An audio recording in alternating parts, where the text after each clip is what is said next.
En ce qui me concerne, le communisme libertaire est ma plus grande aspiration.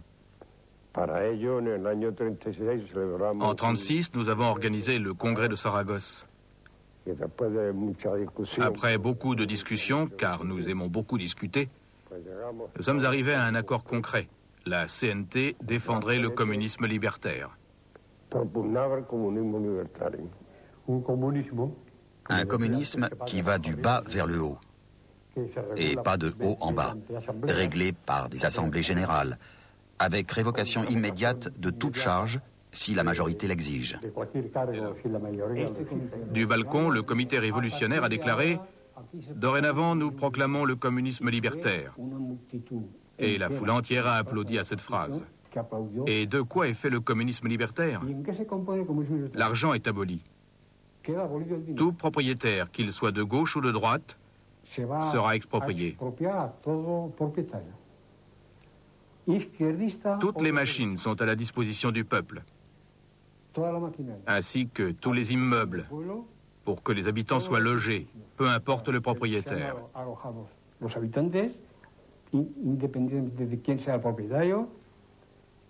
Le travail est collectivisé. Les travailleurs seront répartis par groupes. Nous n'avons pas eu besoin de Sénèque pour organiser ça. Les travailleurs l'ont fait. Un comité de syndicats s'est constitué. Le plus important, sans aucun doute, est un comité de défense, un comité d'agriculture, un comité d'alimentation, un comité de coiffeurs. Les travailleurs désignaient les délégués qu'ils jugeaient les plus aptes à mettre en train la distribution du travail. La distribution de tout.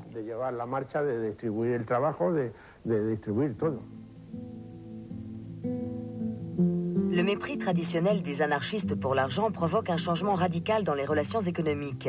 On crée des monnaies locales, des bons, et dans nombre d'endroits, on en vient à une abolition totale de l'argent. Ici, l'argent a disparu. On a fait ce qu'on a appelé le tas de Kropotkin. On achetait les aliments avec des bons et des cartes de rationnement qu'on avait fait. Là, lorsqu'il s'agit de prendre dans le tas, il faut naturellement avoir cette capacité et cette manière de réfléchir.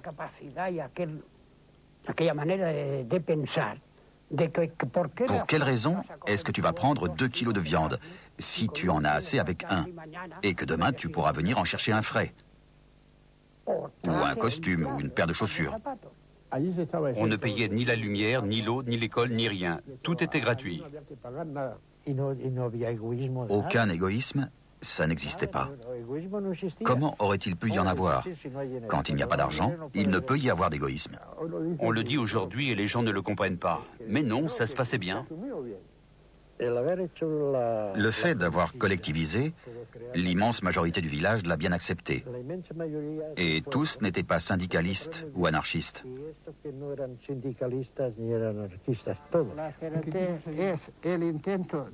La CNT est la tentative des ouvriers de s'organiser pour arriver économiquement et socialement à une société meilleure,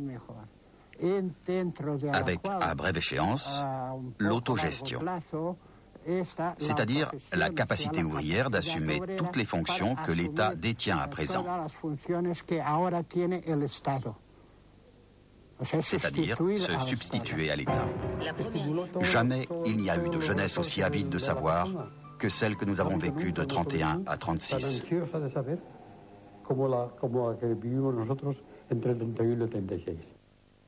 Cette avidité que nous avions contenue s'est mise à déborder. Nous cherchions des endroits où nous pourrions aller. On nous a dit qu'un Athénée, un cercle culturel, s'était formé. Il y avait du théâtre, il y avait une section d'espéranto, une de culture générale, une pour les excursions, et tous les soirs nous avions un travail déterminé. Nous n'avions pas le temps de tout faire. C'est là que se sont créés les jeunesses libertaires et les groupes de la faille. Quand on m'a amené à l'Athénée libertaire de Klotz, ça a été un véritable éblouissement, car j'ai vu là des personnes qui pensaient comme moi. Tout le syndicat s'est transformé en centre d'éducation. Tout le syndicat était un Athénée. On faisait la révolution en Espagne, dans le monde, sur la terre, sur la lune.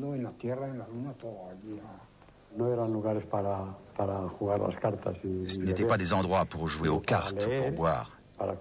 mais pour lire, parler, discuter, débattre, écrire. On y donnait aussi des représentations théâtrales, des spectacles de poésie, beaucoup, qui tombaient toujours dans le social, dans la dénonciation.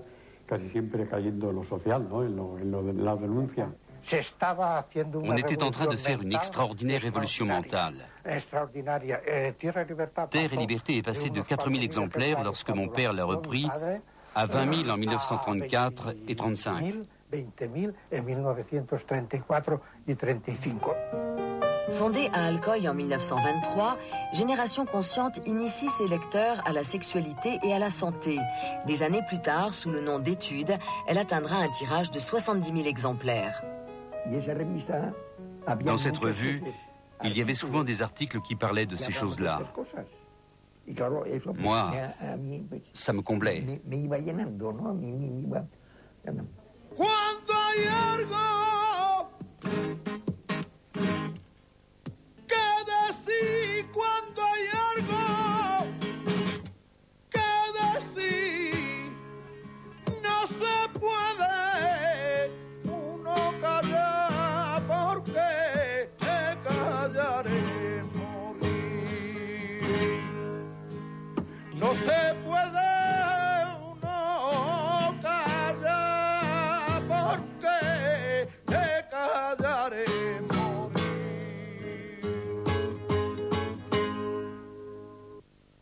Tu pouvais même écrire et dire « je voudrais savoir ci ou ça ». Et il te répondait « il y a telle méthode ou telle autre ».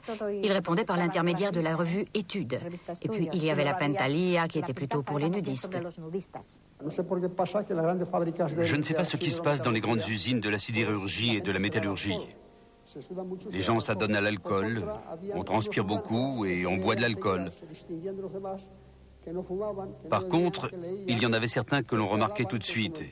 Ils ne fumaient pas, ils ne buvaient pas, ils lisaient, ils discutaient, ils s'informaient, et j'ai été les rejoindre.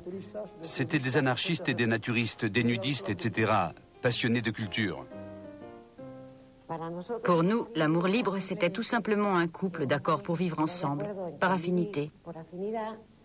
D'accord pour s'unir librement, sans signer de papier, sans faire de contrat. Et s'il y avait dissension, pour se séparer d'un commun accord, en restant bons amis, sans procès, sans rien. Il me semble que c'était une chose révolutionnaire, parce qu'accepter que la femme est un compagnon sans passer par l'Église, sans baptiser les enfants, à l'époque, la mentalité des femmes était très fermée. Aussitôt, c'était une moins que rien. La devise était culture et propagande. Faire que les gens adhèrent. On ne demandait à personne ses antécédents, ni ses idées. Tu veux faire partie des JJLL? Entre. Le jour où tu en as assez, tu t'en vas. Quand les garçons m'ont amené au JJLL, je suis entrée dans le groupe Solivida. C'était un groupe d'excursion. Le reste de la semaine, nous vivions dans l'attente du samedi. Comme nous étions tous prolétaires, nous étions très avides de nous instruire. Nous nous arrêtions, quelqu'un lisait un livre, une phrase, et nous la commentions, tout en nous reposant. Et puis nous reprenions notre marche. C'était un travail permanent, peut-être incompris maintenant, mais c'était ce qui donnait un niveau culturel et un grand sens de l'existence à ces générations qui allaient accéder au monde du travail. Le plus choquant, c'est que la place était pleine. Il parlait et personne n'applaudissait. Le silence. Les gens n'applaudissaient pas, mais ils réfléchissaient à ce qui se disait. Ils écoutaient. On entendait juste de temps à autre « Vive la CNT !» Et aussitôt, un écho retentissait « Vive la CNT ! Vive le communisme libertaire !» Ça nous enflammait. Ça nous faisait sentir et vivre intensément ces moments, sans applaudir, sans cette rhétorique communiste qui déclenche applaudissement sur applaudissement. C'était plutôt une sorte de sérénité, de conscience.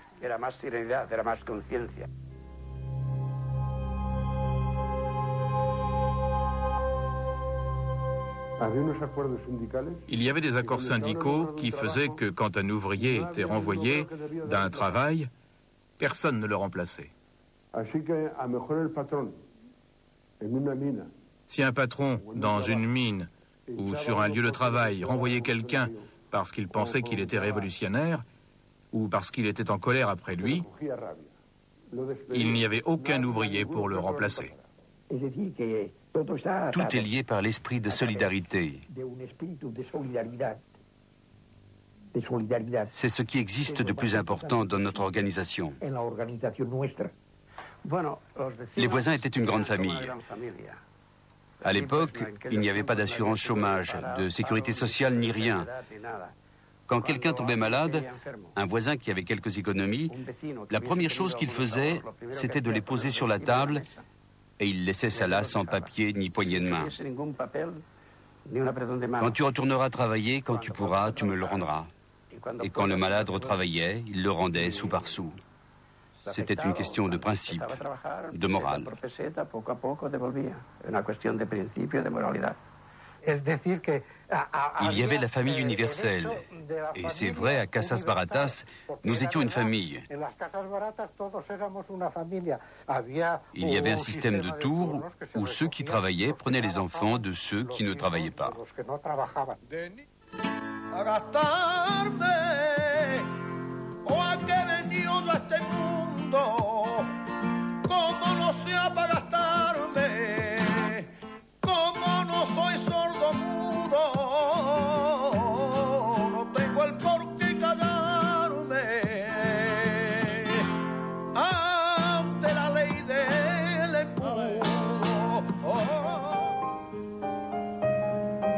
Spontanément, le peuple met en pratique les idées libertaires caressées au cours d'un siècle et surpasse les attentes de ses propres organisations.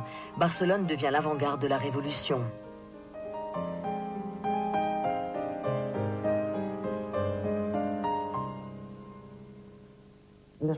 Dans les jours qui ont suivi, nous sommes entrés en contact avec le syndicat des transports et ils ont commencé à apprendre aux femmes à conduire les tramways. Et tu voyais des femmes conduire les tramways. Des camarades voulaient partir au front. Moi, je me suis employé à trouver des livres et un camion, parce qu'on avait une envie folle de créer une bibliothèque populaire dans le quartier.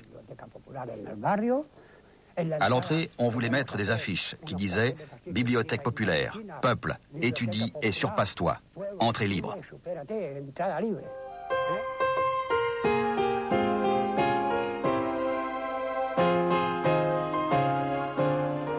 Face à la dangereuse avancée des putschistes et au démantèlement de l'armée, les partis et les syndicats organisent des milices d'ouvriers et de paysans volontaires pour défendre le pays.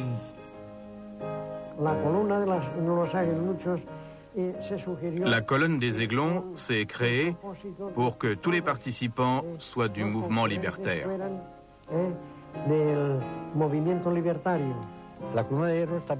La colonne de fer était organisée par groupes.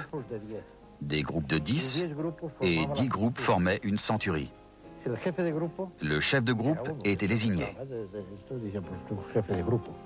Et parmi les 10 groupes qui formaient la centurie, on désignait un délégué de centurie.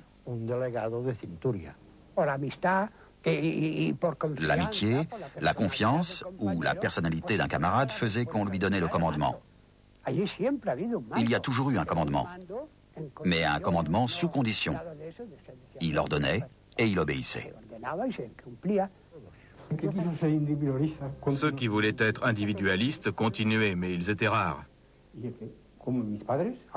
Mes parents, par exemple, à 30 mètres d'ici, étaient individualistes.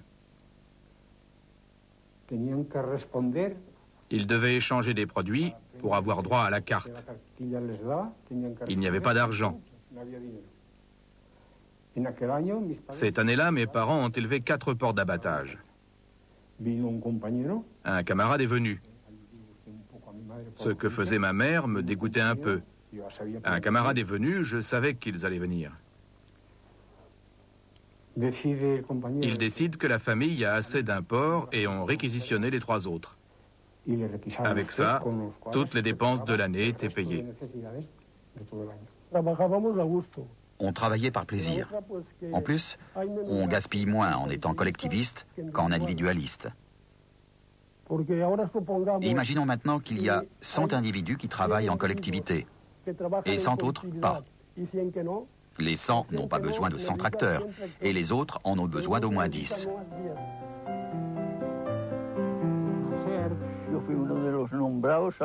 J'ai été nommé à la collectivité du Grand Métro.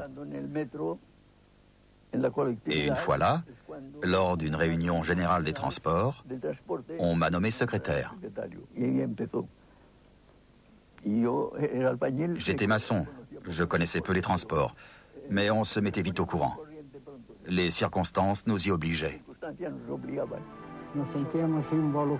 Nous nous sentions intégrés, et bien sûr, cela nous conférait un rôle et une responsabilité que nous assumions avec grand plaisir. Dans les assemblées, on ne discutait pas pour savoir ce que toi tu seras, ou moi je serai, mais comment améliorer la production, comment mieux organiser le travail, comment supprimer des intermédiaires entre deux actions. Parce qu'une usine, c'est complexe. Tu dois être conscient que tu travailles pour toi. Alors, comme tu n'entretiens pas un patron, tu travailles avec plus de désir. Chaque militant se considérait, tel Don Quichotte, comme un défenseur de cette utopie, de cette façon d'agir et de se conduire en société selon une éthique, sans avoir besoin d'être surveillé. L'autogestion est une discipline encore valable de nos jours, car elle a fait ses preuves à ce moment-là. Bien sûr, il y a celui qui est cultivé et celui qui l'est moins, l'imbécile et l'intelligent. Mais tous ont quelque chose. Tout être humain a quelque chose à apporter. Presque tout le monde dit que c'est une utopie. C'est l'unique chose qui pourrait sauver le monde, l'anarchie. C'est ce qu'il y a de plus beau. Chacun travaille pour tout le monde, ni maître, ni patron. Chacun fait ce qu'il a en tête, car tout le monde a quelque chose à l'intérieur. La République tente de réorganiser l'armée et impose la militarisation obligatoire. L'objectif est de gagner la guerre en oubliant la révolution. Les anarchistes poursuivent malgré tout leur idéal de vaincre le fascisme pour créer une nouvelle société. Ils ont dit qu'ils allaient militariser la colonne. Elle n'était pas militaire, nous étions miliciens. Ils nous ont dit qu'ils allaient la militariser et nous avons répondu non. Nous détestions la discipline militaire. Nous étions partis à la guerre pour combattre le fascisme, mais pas pour devenir militaires. Tous ceux de notre génération qui faisaient la guerre étaient opposés à la guerre, opposés au militarisme, vraiment très opposés. Pacifistes dans l'âme. Pour ce qui est de l'efficacité, je n'ai pas vu la différence. Qu'on les appelle une centurie ou qu'on les appelle une compagnie, 100 hommes sont aussi efficaces que 100 hommes. Je ne fais pas partie de ceux qui disent qu'il n'y a pas eu de querelle ou d'autre chose. Mais l'ensemble de ce que fut le communisme libertaire, collectivité, paix et justice de Membria, pour moi, et je peux le démontrer à qui veut, c'est l'unique solution qu'a l'humanité pour pouvoir bien vivre.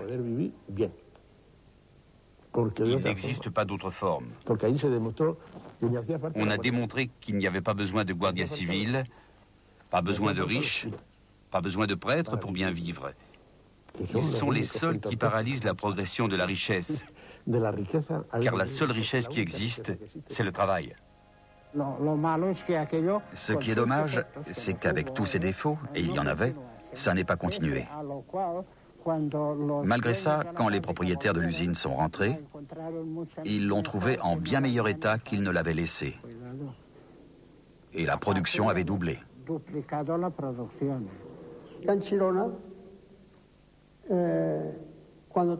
Quand la guerre a été finie, lorsque les propriétaires de Canchirona ont fait le bilan, à leur grande surprise, la fonderie avait un capital bien plus élevé qu'avant la guerre. Parce qu'on avait importé des machines, de l'outillage, des fours électriques pour faire des alliages spéciaux. Ensuite, quand les troupes franquistes sont entrées, ils ont donné l'ordre de démolir ces nouvelles constructions. Et aujourd'hui, il ne reste rien de tout ça. Tout a été détruit. Cela représentait un trop grand prestige pour la zone républicaine et pour ceux qui avaient géré et dirigé l'entreprise de Canchirona. Souvent, je me demande si tant de douleurs, tant de sacrifices, tant de souffrances ont valu la peine. Et puis je me dis qu'en réalité, nous avons donné une leçon au monde. On a beau dire, nous avons pu donner un exemple qu'il est possible de vivre sans gouvernement, puisqu'il n'y avait pas de gouvernement, et que les collectivités marchaient. Et tout marchait comme ça, par accord mutuel. Pour moi, les 3 mois que j'ai passés à la collectivité sont les moments les plus heureux de ma vie, car je n'avais à me préoccuper de rien. À quoi bon l'argent? Ce furent les années les plus intenses de ma vie. J'ai connu la fraternité, le désintérêt, l'esprit de sacrifice et la solidarité. Je me suis senti frère de ceux qui luttaient avec moi, qui avaient les mêmes idées. Je crois que c'est la meilleure des choses et qu'il faut lutter pour cela. Car même si ce n'est pas pour demain, si ce n'est un objectif, il faut que ce soit une illusion, une utopie, comme une poésie. Le cantao a casi todo lo que me ha dado que pensar. Le cantao a casi todo y ahora le voy a cantar la que nunca existió, la paloma de la paz.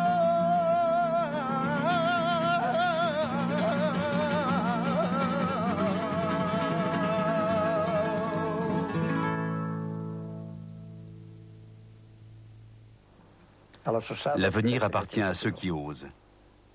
Quand on ne peut plus rêver, on meurt. C'est ce que dit Emma Goldman, et c'est la vérité.